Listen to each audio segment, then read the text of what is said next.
Olá, exploradores do Egito Antigo! Olá, exploradoras da Egito Antiga! Eu sou o Otávio Ugá, este é o Super 8 e hoje a série do herói da Marvel Cavaleiro da Lua já chegou no Disney Plus. Pra quem não conhece, Cavaleiro da Lua é o alter ego super-heróico de um cara que sofre com transtorno dissociativo de identidade e dentre as várias personalidades que toma o seu corpo, uma delas é a do deus egípcio Khonshu. Mas esse vídeo aqui não é pra apresentar não. Pra saber mais sobre o personagem, eu recomendo o meu vídeo de prévia na qual eu explico quem é o personagem, quais são os poderes dele, inimigos, qual a proposta da série, origem nos quadrinhos. Mas então, tirando isso, qual é a de hoje? Vai ser uma espécie de primeiras impressões, mas não pelo viés opinativo. Eu vou, sim, pelo viés da curiosidade, de easter eggs. Vou apontar coisas que eu e a minha equipe percebemos e pode dar uma enriquecida na sua experiência. Já é? Então, simbora lá com os...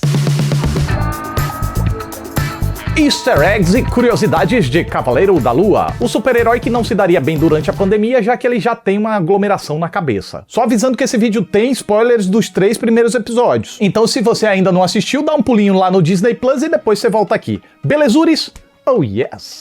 O grande vilão da série é o ambíguo Arthur Harrow, interpretado por Ethan Hawke. Ele é um líder de seita intermediário da entidade da mitologia egípcia chamada Ammit, e ele usa uma bengala mística para descobrir o caráter das pessoas. Bem diferente dos quadrinhos, onde o personagem era um médico inescrupuloso que queria descobrir como inibir os nervos que provocam dor, mesmo que para isso tivesse que torturar pessoas em seus experimentos. Porém, a série faz uma sutil referência a isso logo na cena de abertura, quando Arthur Harrow quebra um copo de vidro, coloca os cacos na sandália e sai andando sem sentir nenhuma dorzinha. Ammit, a entidade a quem o vilão serve, na mitologia egípcia, não é uma deusa da justiça como o personagem faz parecer. Na verdade, é uma demônia com corpo misto de leão, hipopótamo e crocodilo que devorava a alma daqueles que ela julgava como pecadores. E é por isso que quando ele usa o cajado aqui para averiguar a índole das pessoas, ele suga a alma. Para compor o personagem, Ethan Hawke diz ter se inspirado num sujeito chamado David Koresh, um líder de seita do Estado Unido que nos anos 90 se autoproclamava como o novo Cristo. Reconhecido pelo seu poder de persuasão, ele conseguiu convencer quase 100 de seus seguidores a protegê-lo por 51 dias, enquanto sua casa era vigiada pela polícia. O cerco só terminou quando um incêndio repentino deixou mais de 70 mortos no lugar, sendo Koresh uma das vítimas. No finalzinho do primeiro episódio, quando o vilão testa o caráter do Steven Grant com sua bengala mágica, a balança da tatuagem do vilão não decide se o mocinho é uma boa ou má pessoa. Então ele diz que há um caos dentro do Steven. Por que isso? Ora, pois, tem um assassino mercenário dentro dele que poderia levar a balança à condenação. Mas, ao mesmo tempo, tem também ali um vendedor de cacareco de museu humilde e pacato, que levaria a balança à absolvição. Fora que também tem um Khonshu, o deus egípcio, aí a balança talvez não fosse nem capaz de julgar. Diferente dos quadrinhos em que Mark Spector é a personalidade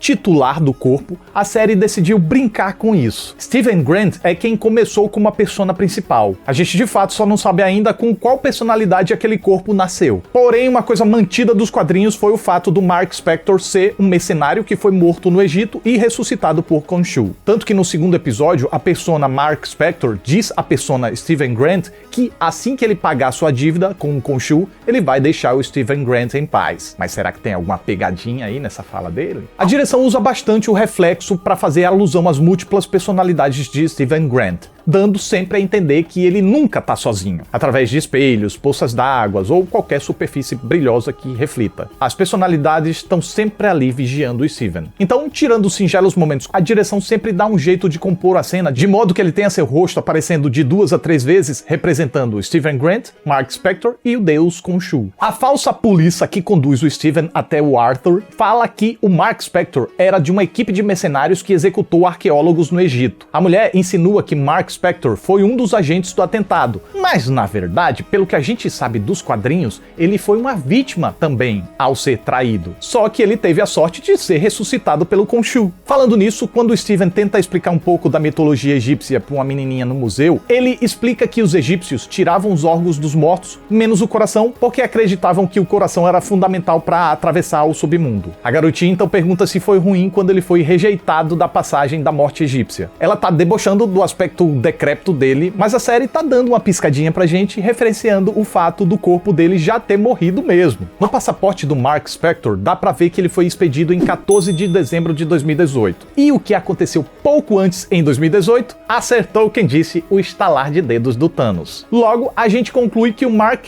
não foi pulverizado, senão ele não seria capaz de tirar um passaporte. No segundo episódio, quem fez sua primeira aparição foi o Senhor da Lua, mas um cadinho diferente daquilo que a gente vê nos quadrinhos. Lá era a personalidade mais inteligente que agia como um detetive auxiliando a polícia a desvendar os crimes. Aqui, ele já não aparece como uma personalidade distinta, mas como um alter ego do próprio Steven Grant, um alter ego que tem superpoderes, mas que em vez de um traje, ele veste um terno. E é legal que a série aqui, ela dá uma nova contextualizada para explicar esse negócio de terno e traje por causa da confusão da palavra suit, que pode tanto ser entendida como traje como terno em inglês. Então, quando Layla fala para ele invocar o suit, ele achou que ela estava falando de um terno, não de um traje de combate, e mentalizou isso, um terno. Daí surgiu essa roupa engomadinha que aparentemente não tem nada a ver com um super-herói. Aliás, o próprio Cavaleiro da Lua também é assim na série, não uma personalidade isolada, mas um traje com superpoderes. Só que esse traje é invocado quando Mark Spector tá no comando do corpo, porque ele mentaliza um traje de combate mesmo, de super-herói, né, imponente, com capa e bonitão. Olha, te falar que eu gostei dessa mudança, viu? Acho que isso dá mais protagonismo aos personagens humanos Steven e Mark e não deixa tudo nas mãos de outras personalidades superpoderosas. O traje do Cavaleiro da Lua chama atenção por ser um traje branco, né, com ele trabalhando nas sombras e de branco, não parece combinar. Mas ele é assim para fazer referência à Lua, sim, mas também para fazer referência a múmias. Vejam como tem faixas nele. E múmias é uma coisa que fazia parte da cultura do Antigo Egito. O Cavaleiro da Lua está sendo representado na série de forma bem poderosa, com uma capacidade de regeneração incrível, tanto que ele chega a ser empalado algumas vezes no mesmo combate, e não apenas não cai, como pouco depois o Mark já aparece inteirinho, sem nenhum arranhão. Não é a primeira vez que a Marvel traz conceitos de divindades pro MCU. Basta lembrar dos deuses nórdicos da franquia Thor, que foram retratados como alienígenas de uma raça super avançada,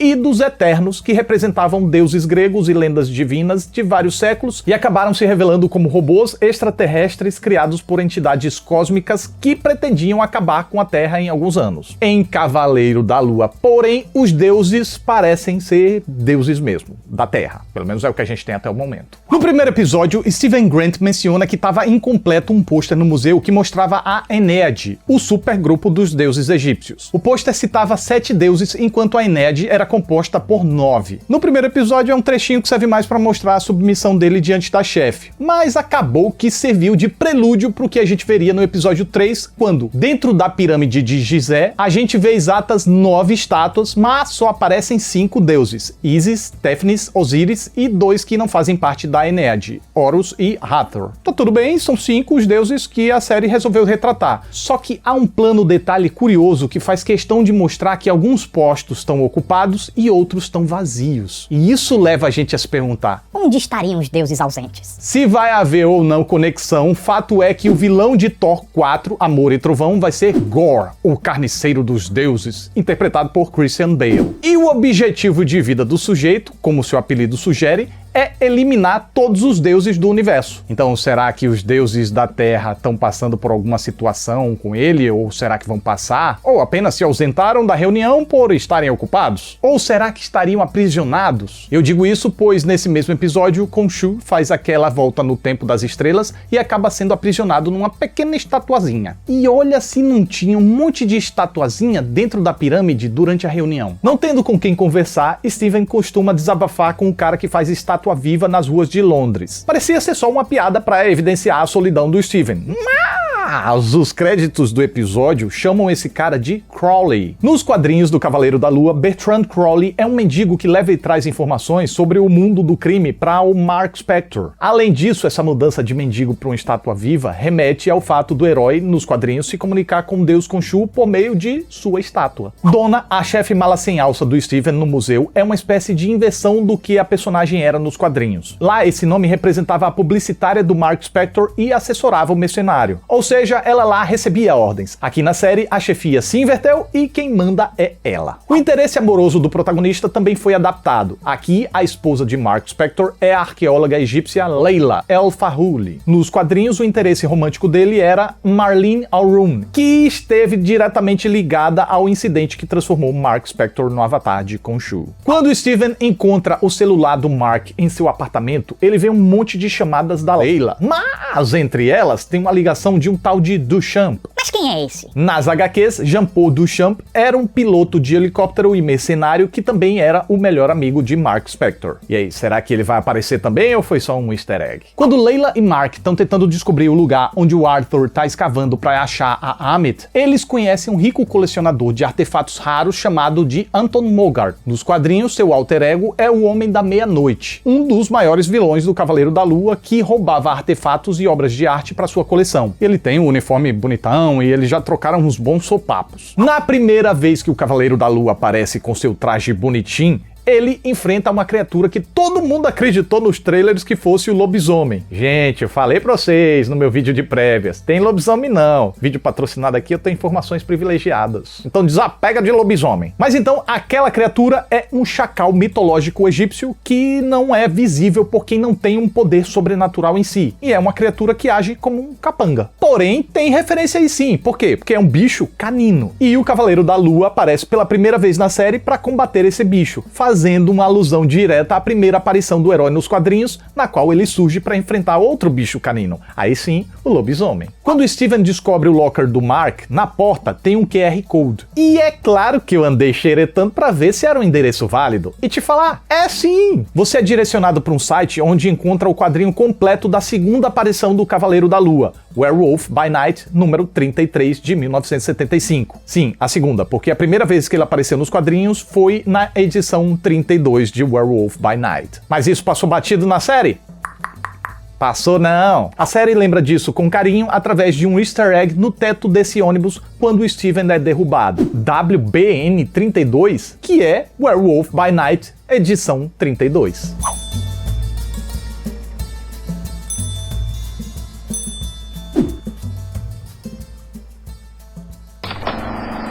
E aí, gostaram desse tipo de vídeo?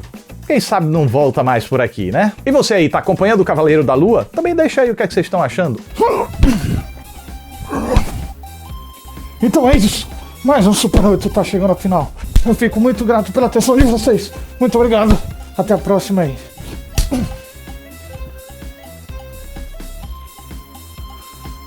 Eita, pinóia.